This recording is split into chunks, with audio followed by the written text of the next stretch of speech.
Hello friends, સ્વાગત છે તમારું ગુજરાતી રેસીપી કિચનની અંદર। આજે હું તમારી સાથે શેર કરીશ સરગવાની સિંગનું ગ્રેવીવાળું શાક બનાવવાની રેસીપી। તો શરીર માટે ખૂબ જ હેલ્ધી આ સરગવાની સિંગનું ગ્રેવીવાળું શાક તમે ઘરે ખૂબ ઓછા સમયની અંદર બનાવી શકો છો। તો ચલો સરગવાની સિંગનું ગ્રેવીવાળું શાક બનાવવાનું શરૂ કરીએ। તો શાક બનાવવા માટે તમે આ જોઈ શકો છો, મેં અહીંયા સરગવાની સિંગને પહેલેથી જ કટ કરી અને ચોખ્ખા પાણીથી ધોઈ લીધી છે। તો સૌથી પહેલાં કટ કરેલી સરગવાની સિંગને કુકરની અંદર લઈ અને બાફી લઈશું। તો સરગવાની સિંગને બાફવા માટે મેં અહીંયા કુકરની અંદર લઈ લીધી છે। તો હવે આપણે તેની અંદર અડધો ગ્લાસ જેટલું પાણી ઉમેરીશું। સાથે જ કુકરની અંદર નાની અડધી ચમચી જેટલું મીઠું ઉમેરીશું। હવે આપણે સરગવાની સિંગને બાફવા માટે કુકરનું ઢાંકણ બંધ કરી અને ગેસની ફૂલ ફ્લેમ પર 2 વિસલ કરી લઈશું।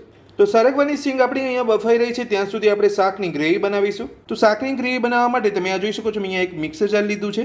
તો મિક્સર જારની અંદર સૌથી પહેલાં 3 ચમચી જેટલા સિંગદાણા લઈશું। તો મિક્સરનું ઢાંકણ બંધ કરી સિંગદાણાને પીસી લઈશું। તો સિંગદાણાને આપણે અહીંયા પીસી લીધા છે, તે એક વાટકીની અંદર કાઢી લઈશું। તો હવે આપણે ગ્રેવી બનાવવા માટે એ જ મિક્સર જારની અંદર એક મીડિયમ સાઇઝની કટ કરેલી ડુંગળી લઈશું। સાથે એક મીડિયમ સાઇઝની અંદર કટ કરેલું ટામેટું લઈશું। 7 થી 8 લસણની કળી ઉમેરીશું। સાથે જ 1 ઇંચ આદુનો ટુકડો ઉમેરીશું। તો બધું જ લઈ લીધા પછી આપણે મિક્સર જારનું ઢાંકણ બંધ કરીને બધું સરસ પીસી લઈશું।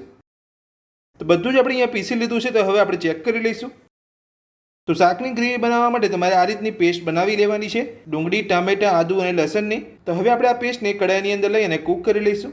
તો શાક બનાવવા માટે તમે આ જોઈ શકો છો, મેં અહીંયા ગેસ ઉપર એક કડાઈ મૂકી છે।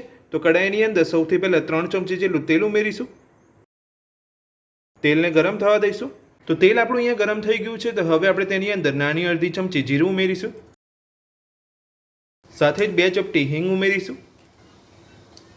તો હવે આપણે જે મિક્સર જારની અંદર પેસ્ટ બનાવી હતી તે ઉમેરી લઈશું।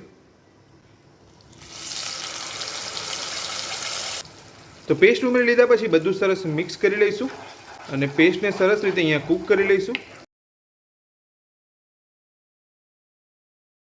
તો બધું જ મિક્સ કરી લીધા પછી હવે આપણે તેની અંદર સ્વાદ પ્રમાણે મીઠું ઉમેરીશું।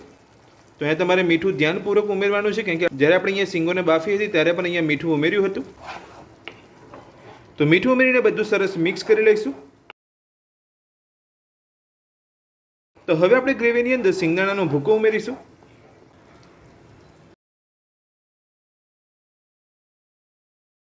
સિંગદાણાનો ભૂકો ઉમેરીને બધું જ આપણે અહીંયા મિક્સ કરી લીધું છે। તો હવે ગ્રેવીમાંથી તેલ છૂટું પડે ત્યાં સુધી ગ્રેવીને કૂક કરીશું।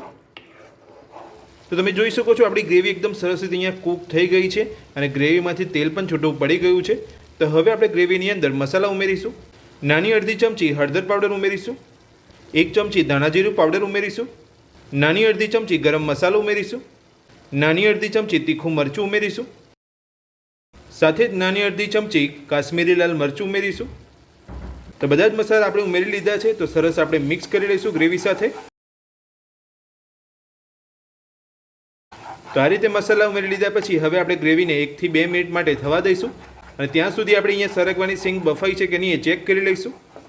તો 2 વિસલ થઈ અને કુકર આપણું ઠંડુ થઈ ગયું છે। તો હવે આપણે સરગવાની સિંગને ચેક કરી લઈશું। તો તમે જોઈ શકો છો, એકદમ સરસ આપણી અહીંયા સરગવાની સિંગ બફાઈ ગઈ છે। તો હવે આપણે બાફેલી સરગવાની સિંગને પાણી સાથે ગ્રેવી સાથે મિક્સ કરી લઈશું। તો સરગવાની સિંગને ગ્રેવી સાથે મિક્સ કરી લઈશું સરસ રીતે। તો આ રીતે તમારે હળવે હાથે જ અહીંયા સરગવાની સિંગ ઉમેર્યા પછી મિક્સ કરવાનું છે, નહીં તો સરગવાની સિંગનો અહીંયા લોચો થઈ જશે અને તમને અહીંયા શાક ખાવાની મજા નહીં આવે। તો સરગવાની સિંગ ઉમેરીને આપણે અહીંયા બધું સરસ મિક્સ કરી લીધું છે। તો હવે આપણે શાકને 2 મિનિટ માટે થવા દઈશું। તો 2 મિનિટ જેટલો સમય થઈ ગયો છે અને તમે આ જોઈ શકો છો, શાકમાંથી તેલ છૂટું પડી ગયું છે અને સરગવાની સિંગનું શાક બનીને આપણું તૈયાર છે। તો હવે આપણે તેની અંદર ઝીણા સમારેલા લીલા ધાણા ઉમેરીશું અને બધું સરસ મિક્સ કરી લઈશું। તો શાક બનીને આપણું તૈયાર છે। તો હવે આપણે શાકને એક પ્લેટની અંદર સર્વ કરી લઈશું। તો શરીર માટે ખૂબ જ હેલ્ધી સરગવાની સિંગનું ગ્રેવીવાળું શાક બનીને તૈયાર છે અને આપણે એક પ્લેટની અંદર સર્વ પણ કરી લીધું છે। તો સરગવાની સિંગનું ગ્રેવીવાળું શાક બનાવવાની રીત તમને મારી કેવી લાગી મને કોમેન્ટ બોક્સની અંદર કોમેન્ટ કરીને જરૂરથી જણાવજો। આજની રેસીપી પસંદ આવી હોય તો વિડીયોને લાઇક કરજો, ચેનલને સબસ્ક્રાઇબ કરી રાખજો આ જ રીતની નવી રેસીપી મેળવવા માટે। Thank you.